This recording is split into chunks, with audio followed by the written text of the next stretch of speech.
Comenzamos con 147. Maestro, urge la tempestad. Proclamaron maestro y ruge la tempestad. La vasta expansión de los cielos se llena de oscuridad. Y desde aquí perezcamos, puedes dormir así. Cuando el mar agitado nos abre, profundo sepulcro aquí. Los vientos, las ondas oirán tu voz, será la paz. Calmo las iras del fiero mar, las luchas del alma las hago cesar, y así la barquilla va el Señor, hundirse no puede en el mar traidor. Doquier se cumple tu voluntad, sea la paz, mi voz resuena en la inmensidad, sea la paz. En mi aflicción, maestro, te busco con ansiedad. De mi alma en el innombrable se libra cruel tempestad. Pasa el pecado a torrentes sobre mi frágil ser. Y perezco, maestro, oh quiéreme socorrer. Los vientos, las ondas oirán tu voz, sea la paz. Calmo las iras del fiero mar, las luchas del alma las hago cesar, y así la barquilla va el Señor, hundirse no puede en el mar traidor. Doquier se cumple tu voluntad, sea la paz, mi voz resuena en la inmensidad, sea la paz. Cesa el terror, oh maestro, los vientos se amainan ya, y sobre el cristal de las aguas el sol resplandecerá. Oh Redentor, sé conmigo, no me abandones más, y feliz llegaré pronto al puerto, donde tú me recibirás. Los vientos, las ondas oirán tu voz, sea la paz. Calmo las iras del fiero mar, las luchas del alma las hago cesar, y así la barquilla va el Señor, hundirse no puede en el mar traidor. Doquier se cumple tu voluntad, sea la paz, mi voz resuena en la inmensidad, sea la paz.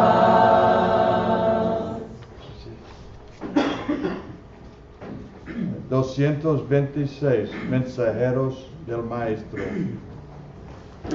Mensajeros del Maestro, anunciar al corazón de Jesús la buena nueva de su grande salvación. Mensajeros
alegres ruedas vayan a llevar consolación.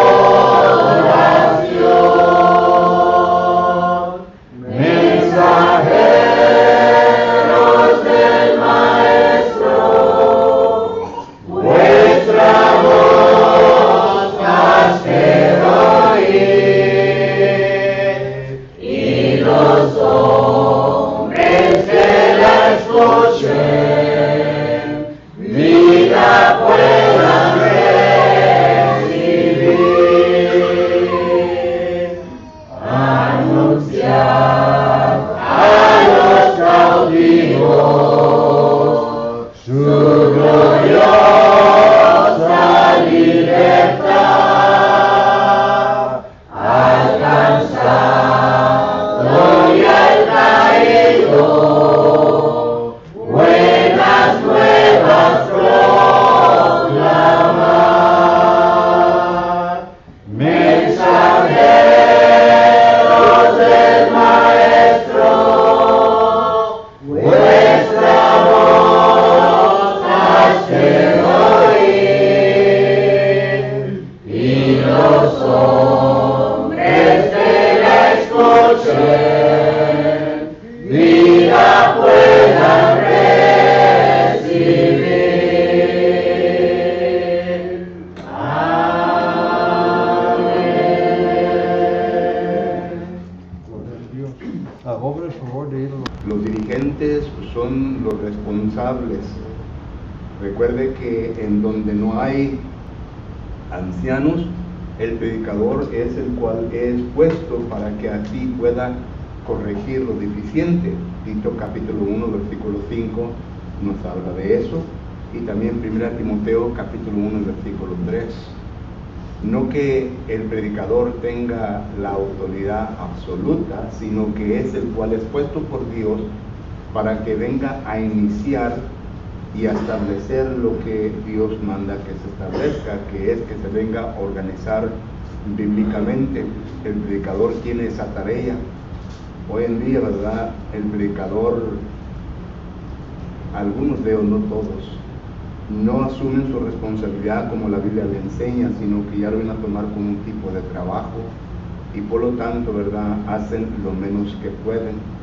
Pero el trabajo del predicador, como nos enseña la palabra del Señor, Hechos capítulo 14 versículo 21, es de salir a evangelizar, de enseñar.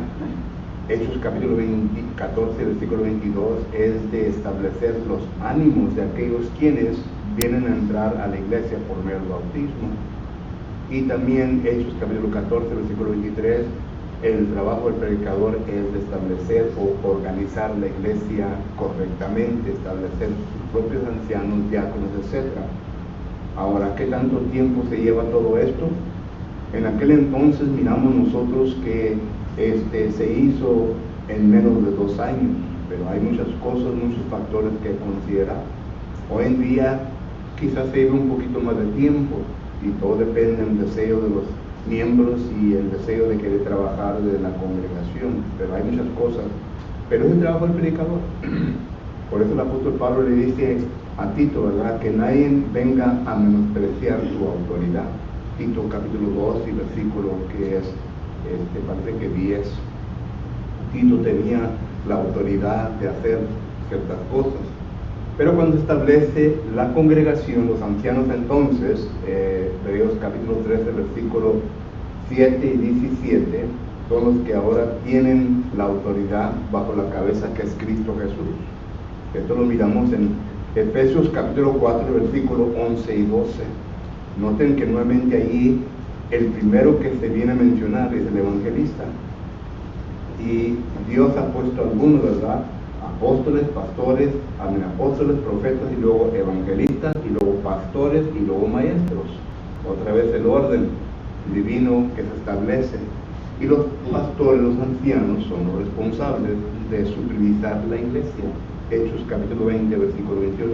Todos los versículos los menciono porque a los deben de saber de memoria, ¿no? Son cosas básicas. Y solamente estoy diciendo para que entendamos, ¿verdad?, cuando dice escríbale al ángel, se está refiriendo a los dirigentes. somos responsables. Tal como vamos es como va la congregación, y por lo tanto necesitamos nosotros que entender esto. Solo que el versículo 12 escribe al ángel de la iglesia en Pérgamo, escribe a los dirigentes, a aquellos que están encargados. ¿Quién dice esto? El que tiene la espada aguda de 2 filos dice esto. Y claro, ¿verdad? Que esto es nuestro Señor Jesucristo. La espada aguda, hermanos, es la palabra de Dios.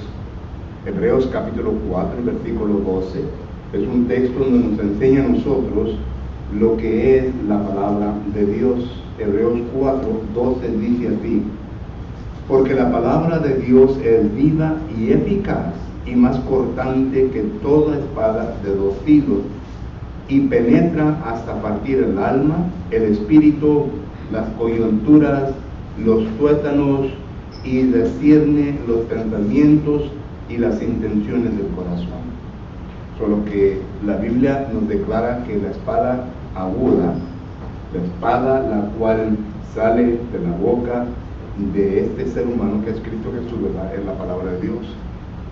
Y bien dice, porque en Juan capítulo 1 y versículo 17 dice el apóstol Juan de lo siguiente. Juan capítulo 1 y versículo 17 dice así: pues la ley por medio de Moisés fue dada, pero la gracia y la verdad vinieron por medio de Jesucristo. Entonces, esto es lo que miramos nosotros, que Cristo Jesús es el quien está hablando a los dirigentes de la iglesia en Pérgamo, y les está diciendo, número 1, ¿verdad?, que el trabajo nuestro, hermanos, no es de ir y hacer guerras con cosas físicas, sino que con la palabra de Dios. La palabra de Dios es la cual habrá de vencer. Miren lo que dice en Apocalipsis capítulo 19 y versículo 15. Apocalipsis capítulo 19 versículo 15. Hablando nuevamente de Jesucristo, nota lo que dice: de su boca sale una espada aguda para herir con ella a las naciones, y él las regirá con vara de hierro, y él pisa el lagar del vino del furor y de la ira del Dios Todopoderoso. Pero nuevamente la primera parte del versículo: con la espada aguda va a salir para poder ser combate en contra de las naciones. Es por esto que el versículo nos da a entender de que usted y yo, como cristianos, las personas que eran miembros del cuerpo de Cristo Jesús ahí en Pérgamo, necesitaban que entender que tenían que estar preparados con la palabra de Dios, hermanos. ¿Cómo, si acaso usted no conoce bien la palabra del Señor, cómo piensa argumentar en contra de toda aquella persona quien se presenta delante de usted? Es un requisito nuestro. Pedro, 1 Pedro capítulo 3 versículo 15 dice que usted y yo tenemos la responsabilidad de dar respuesta de nuestra esperanza. ¿Y cuál es nuestra esperanza? ¿La conoce usted?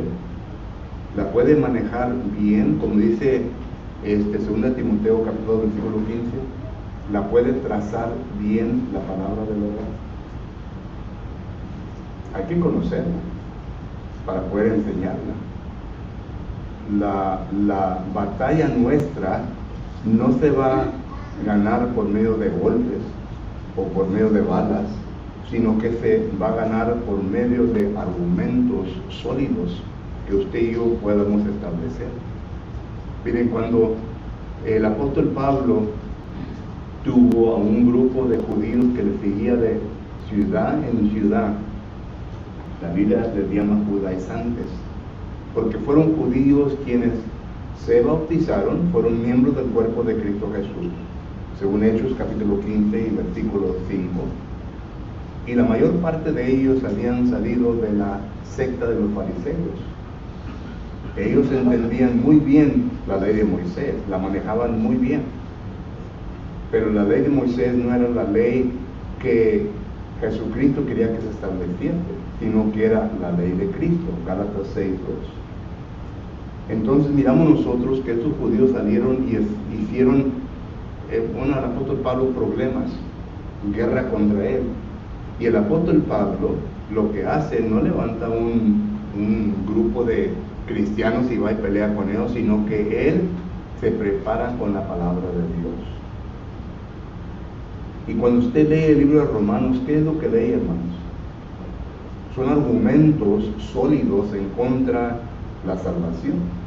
Recuerden que ellos decían, es menester obedecer la ley de Moisés, ser circuncidados y luego ser bautizados para ser salvos. Ellos tenían su plan de salvación. Pero Dios desde el principio, miramos nosotros que vino a salvar a Abraham por medio de ¿qué? De su fe. Y Pablo establece eso en el libro de Romanos. Todos los argumentos que usted lee concerniente a la salvación viene a establecerse por medio de lo que Pablo dice y se lo lleva todo hasta el principio, cuando se menciona a Abraham. Son argumentos, pero traza bien la palabra de verdad. Cuando viene al libro de Gálatas, porque en Gálatas, si usted recuerda bien, en la región de Galacia fue el primer viaje misionero. El apóstol Pablo estableció 5 congregaciones. Esto lo puede leer en Hechos capítulo 13 y 14. Y andaban judíos detrás del apóstol Pablo enseñando diferente. El apóstol Pablo no tuvo mucho tiempo que pasar ahí en la región de Galacia. Por lo tanto, no fueron instruidos tal como Pablo quiso instruirles. Se tuvo que regresar a Antioquía. Entonces miramos nosotros, ¿verdad?, que cuando estos judíos vinieron y hablaron con estos cristianos, fácilmente fueron cambiados de su modo de pensar. Por eso Gálatas capítulo 3, versículo 1 dice, ¿qué nos fascinó para pensar diferente? Ya una vez siendo establecido la verdad, la doctrina correcta en su mente, ¿quién les vino a fascinar para que hubieran cambiado su manera de pensar? Fueron los judaizantes. Pero Pablo allí establece en el libro de Gálatas, son puros argumentos, un argumento tras argumento tras argumento, y Pablo usando el Antiguo Testamento para probarle a estos judaizantes y a las iglesias de Galacia de que ellos estaban equivocados. Entonces, la palabra de Dios es la cual usted y yo debemos de estudiar para que estemos preparados, para que podamos presentar defensa en contra de cualquier persona. Porque la misma Biblia dice en 2 Corintios capítulo 13, versículo 8, en contra de la verdad nadie puede. Pero usted necesita que manejar bien esa verdad. Y ahí es donde está, como dice el americano, el lugar somero, que muchas veces nosotros no nos preparamos bien. Tenemos lo que necesitamos para poder combatir el error, pero no podemos manejarlo correctamente, porque todo es por medio de argumentos, y todo está en escuchar, mirar bien en cómo se viene a formular los argumentos que ellos tienen. Y cuando digo ellos, ¿verdad?, los falsos maestros, los falsos predicadores, etcétera, que vienen a establecer concerniente a puntos básicos, a puntos doctrinales. Un punto básico es concerniente a la salvación. Otro punto básico es concerniente a la iglesia. Bien sencillos. Pero lamento decir que la mayor parte de la iglesia de Cristo no está preparada para defender esos puntos básicos de la verdad, porque no se trata bien la palabra de verdad. Aquí está todo, aquí está todo, pero uno tiene que saber cómo manejar el Nuevo Testamento para poder enseñarles. Solo que esto es lo que el versículo 12 nos está enseñando, que se le está escribiendo al dirigente o dirigentes de la iglesia en Pérgamo, y quien le está dirigiendo esto es Jesucristo, el que tiene la verdad, el que nos ha dado la verdad, para que así nosotros podamos defender Ahora, concerniente a la iglesia en Pérgamo, pues como ya hemos dicho en varias ocasiones, no sabemos quién empezó esta congregación. Otra vez vuelvo a citar Hechos capítulo 19, versículos 9 y 10, porque es un texto apropiado para estas iglesias de Asia que fueron establecidas, en las cuales si usted va y busca en las enciclopedias no va a encontrar nada de información, nada. Nomás dice, ahí se estableció una iglesia, pero punto. ¿Quién la estableció? ¿Quién fue el predicador? No se dice nada de eso. Y luego ya entramos en el versículo 13. Dice, yo conozco tus obras. Otra vez empieza encomendando las buenas obras de la congregación. Y otra vez, si usted recuerda bien, cuando miramos este punto por primera vez, hice la pregunta, ¿conoce usted cuáles son las obras de una congregación? ¿Cuáles son las obras de una congregación? Si usted y yo no conocemos las obras de una congregación, entonces ¿cómo podemos prepararnos para esas obras? Segundo, ¿cómo pueden los dirigentes organizar para esas obras? Si no conocemos las obras. Es claro que en la iglesia existen obras preparadas por Dios antes de la fundación del mundo. Efesios capítulo 2, versículo 10 dice, vosotros sois hechuras suyas, creados en Cristo Jesús para buenas obras. Tito capítulo 2, versículo 14 dice que nosotros somos la iglesia de Dios y debemos ser celosos ¿de qué? De buenas obras. Por lo que claramente la Biblia nos enseña que en la iglesia existen obras creadas por Dios, no por ningún hombre, creadas por Dios.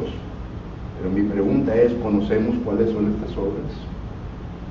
Y si Dios las ha creado, hermanos, no hay nada que nos falte para poder desarrollar estas obras. Segunda de Corintios capítulo 9, versículo 8, dice que Dios nos ha dado en abundancia concerniente a esta gracia, lo cual en ese momento el contexto era dinero, para que no nos falte nada para toda buena obra.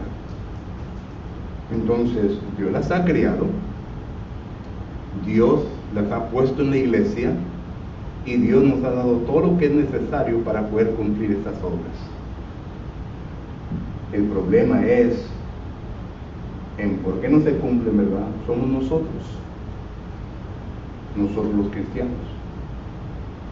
Ya puede ser que somos perezosos, ya puede ser que ignoramos las obras y no sabemos cuáles son, ya puede ser por falta de entrenamiento de los líderes que también, como decimos en inglés, they drop the ball, ¿verdad? Y no entrenan a la congregación, no entrenar a la congregación. Solo que todas estas cositas, ¿verdad? Necesitamos que entender. Dios sí las conoce, pero mi pregunta a todos nosotros es, ¿conoce usted las obras de la iglesia? Y luego dice, y donde moras, y donde está el trono de Satanás. Es interesante, ¿verdad? Cuando uno lee concerniente a lo que estaba sucediendo en Pérgamo, porque estamos hablando de la ciudad de Pérgamo, ¿verdad? En primer lugar, miramos nosotros que aquí, hermanos, se encontraba este centro, y este centro era un centro médico. Era en aquel entonces era el que se destacaba en la medicina. Es como el MD Anderson de aquí del estado de Texas. Todo el estado de Texas, ¿verdad? Algo sucede, lo mandan a MD Anderson. Bueno, esto era un centro ahí. Los doctores mejores ahí vivían, ahí practicaban su medicina. Por lo que existía este centro. Segundo, era donde existía el culto imperialista. Y a esto me refiero, ¿verdad? Domiciano, para este entonces, ya había establecido varias estatuas a través de el terreno romano, y había dicho que toda gente tenía que adorarle a esas estatuas, que él era Dios.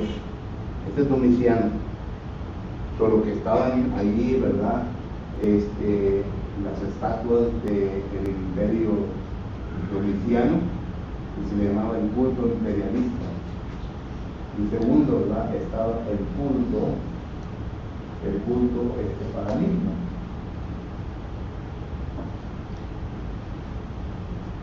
Estos eran los falsos dioses.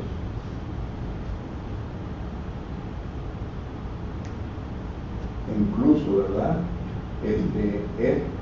Este centro de aquí, este nombre, se le atribuye a un nombre de un dios, ¿okay? Y este es el dios de medicina.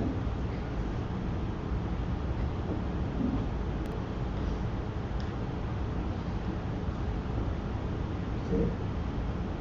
Por lo que estas tres cosas existieron ahí, en esa ciudad. Y a esto es a lo cual se le nombra, ¿verdad? Según este versículo, el trono de Satanás.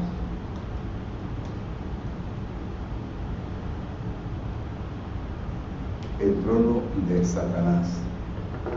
Porque los residentes de allí, de esta ciudad, tenían que adorar, tenían que someterse al culto de imperialista, o sea, del emperador. Y también había el culto a dioses paganos. Y normalmente a los dioses paganos, hermanos, lo que miramos nosotros, ¿verdad? Era lo siguiente. La carne sacrificada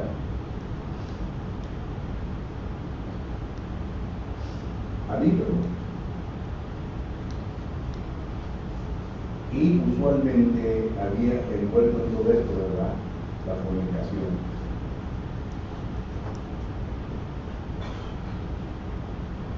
La fornicación. Solo que eso es lo que esta ciudad era conocida por estas tres cosas. ¿Okay? Esto de aquí es un tipo de pentecostalismo, ¿verdad? Que era un Dios que usaba la medicina, pero también era un Dios que sanaba. Por lo que le adoraba a esto, se adoraba a esto, se adoraba a esto. De aquí sale, ¿verdad? Ustedes tienen como una estera, ¿verdad? Y luego está la víbora, que va a la víbora así. Eso es lo que sale de ahí también. Pero que cuando dice, yo conozco tus obras y donde moras, donde está el trono de Satanás, a esto está refiriendo. Está describiendo la ciudad de Pérgamo. ¿Okay? Ahora, todo esto es historia secular, que usted puede leer Josefo, puede leer otros historiadores de aquel entonces que vienen a nombrar y a enseñar todo esto. Pero luego dice el versículo 13 lo siguiente, y también había una biblioteca ahí, hermanos.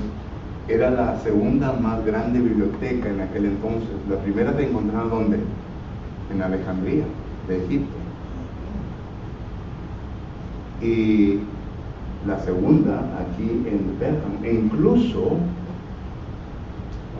¿de qué sale de aquí de esta palabra?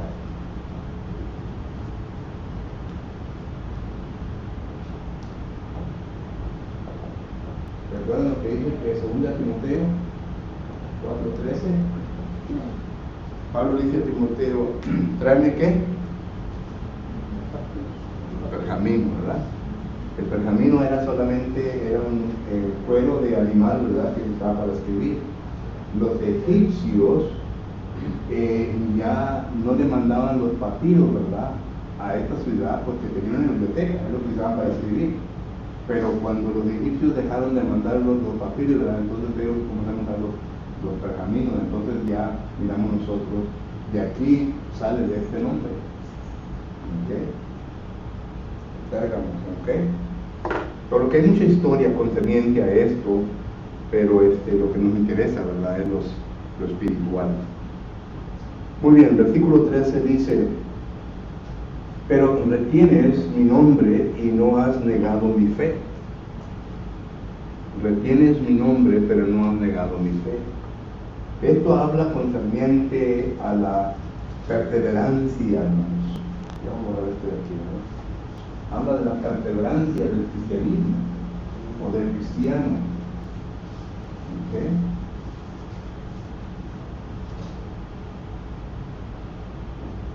¿Qué es lo que lleva al cristiano no ser fiel en las cosas que Dios quiere que sea fiel?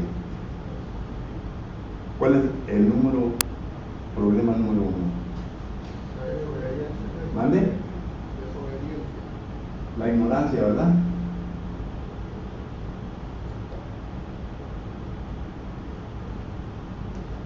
Y esto lo traemos, ¿verdad?, desde el Antiguo Testamento. Isaías capítulo 5, versículo 13, ¿qué dice? ¿Recuerdan el texto? Isaías 5:13 dice: por tanto mi pueblo fue llevado cautivo porque no tuvo ¿qué? No tuvo conocimiento. ¿Mande? Pues sí, pero aquí habla de cautividad. En Oseas dice que fue ¿qué? Destruido. ¿Por causa de qué? Falta de conocimiento. Oseas ¿qué?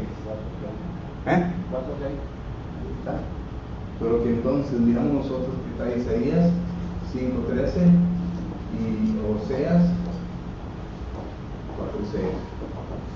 Pero esto es para probar el punto, hermano, que estamos elaborando, ¿verdad? La ignorancia. Y volvemos a lo que acabamos de decir concerniente a la palabra aguda o la espada aguda. Cuando usted y yo somos ignorantes de la palabra de Dios, entonces, ¿qué pasa? Se nos lleva a la cautividad y también somos destruidos. Pero había allí miembros del cuerpo de Cristo Jesús que no estaban en esta condición. ¿Qué es lo que la ignorancia hace o produce en el ser humano? ¿Mande?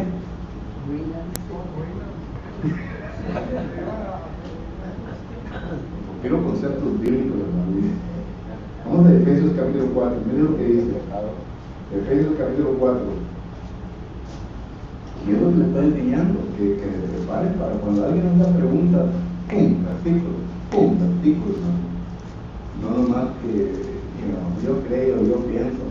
Está bueno que pienses y está bueno que creas, ¿verdad? Pero puedes pensar equivocadamente y puedes pensar equivocadamente. Efesios 4:17 dice: esto pues digo y requiero en el Señor, que andéis como los otros gentiles que andan en la vanidad de su mente. La ignorancia. Y luego dice, teniendo que, noten, aquí está el círculo que produce la ignorancia en el ser humano. Primeramente, ¿qué viene a producir? Un entendimiento entenebrecido. Es lo que produce. Segundo, viene a producir un apartamiento o alejamiento de la vida de Dios. Y luego ya lo voy a establecer por la ignorancia que hay en ellos, por la dureza de su corazón. La dureza del corazón también se viene a establecer por medio de la ignorancia, ¿no? Y luego, no lo dice el versículo 19, después pierden la sensibilidad. ¿Saben lo que quiere decir eso? Después se entregan abiertamente a la lascivia y para cometer con avidez toda clase de impureza. Ese es el círculo. Ese es, como se dice en inglés, the spiral of destruction. Que va de un punto y todo empieza en la ignorancia. La ignorancia lo lleva, bueno, como dijo el hermano Noto, a la destrucción. Pero está en Efesios capítulo 4, versículo 17 hasta el 19. Y esa es la espada del reproche. Por lo que entonces esto es lo que miramos nosotros cuando dice Apocalipsis capítulo 2 y versículo 13: yo conozco sus obras y dónde mora, dónde está el trono de Satanás, pero retienen mi nombre y no has negado mi fe. Los que retienen el nombre de Jesucristo no han negado la fe. La palabra fe y pisté es la palabra doctrina. No han negado mi doctrina. Son personas que no son ignorantes. Mantienen su estabilidad, su firmeza. Son los que se portan varonilmente. Son los que defienden a todo costo, ¿verdad?, la palabra de Dios.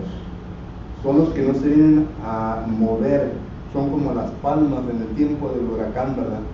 La palma en el tiempo del huracán se pueden doblar todo hasta el suelo, ¿verdad? Pues se pasa el aire, ¡pum!, regresa, porque tiene una profundidad. Estas son las palmas.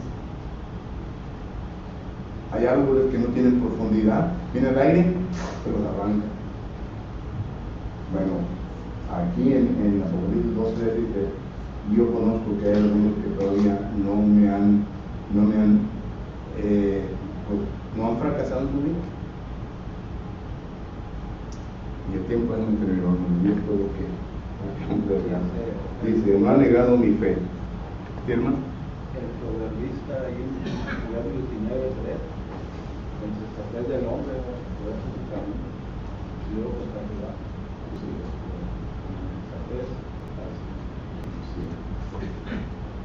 Para ponerlo el más moderno hoy en nuestros días, podemos ver lo que está sucediendo ahorita en el mundo, especialmente en estos tiempos cuando están pasando tantas diferentes leyes que son contra la naturaleza que Dios ha establecido ya.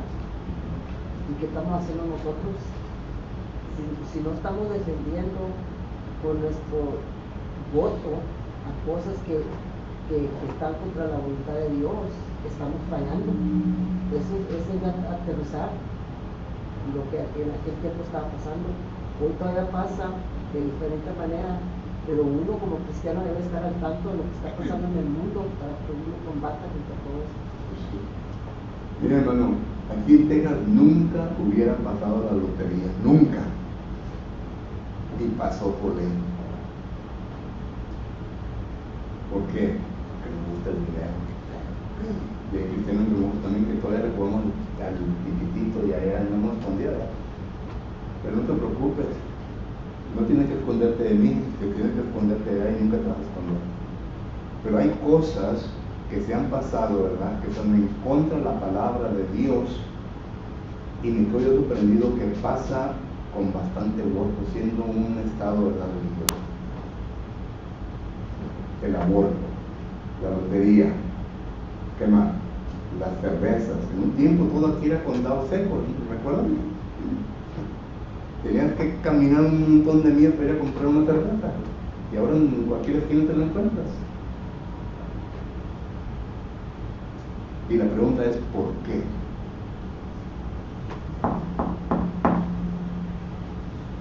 Vamos a ver aquí. Dice Mateo 7:21: eso no todo lo que dice el Señor, vendrá no en los cielos, sino el que hace la voluntad de mi Padre.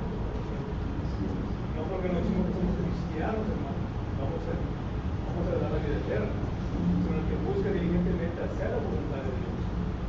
A veces llegamos a un punto de conformidad, ¿verdad? Conformamos y como que retrocedemos a hacer la voluntad del Padre. Como cristianos debemos examinarnos y preguntarnos en qué le estoy fallando a Dios y mejorar, y eso es día tras día. Y a veces caemos en el error de llegar a la conformidad, y eso es peligroso. Dice Jesucristo: no todo el que dice Señor vendrá al reino de los cielos, en casa de la voluntad de mi Padre. Así es. Es lo que debemos de hacer, poner un énfasis. Así es. El día 8 de noviembre vienen las elecciones, hermano, y me voy a quedar sorprendido con la quijada caída, ¿verdad? Si acaso llegan de votar a gente que abiertamente han dicho ciertas cosas, ¿verdad? Que es en contra de hacerle la vida miserable a usted. ¡Fum! Va a caer de quijada. ¿Por qué? Ya sabes lo que piensa tal persona, ya sabes lo que va a hacer tal persona. Ay, yo he sido esto y lo voy a hacer hasta que el día que me muera. Qué bueno, muérete con él o con ella. Pero ahí están. Y no estoy diciendo que van y voten, ¿verdad?, por cierto candidato, sino que por los valores bíblicos, hermanos, valores cristianos. A mí no importa quién sea. Si es en contra de los valores cristianos, entonces esa persona solamente no nos va a dar miseria para nuestra propia vida y para la vida de nuestros nietos y etc. Y con eso acabo, porque yo sé que entrando en la política es una conversación sin cara. Bueno, gracias, hermanos. Dios los bendiga y ya.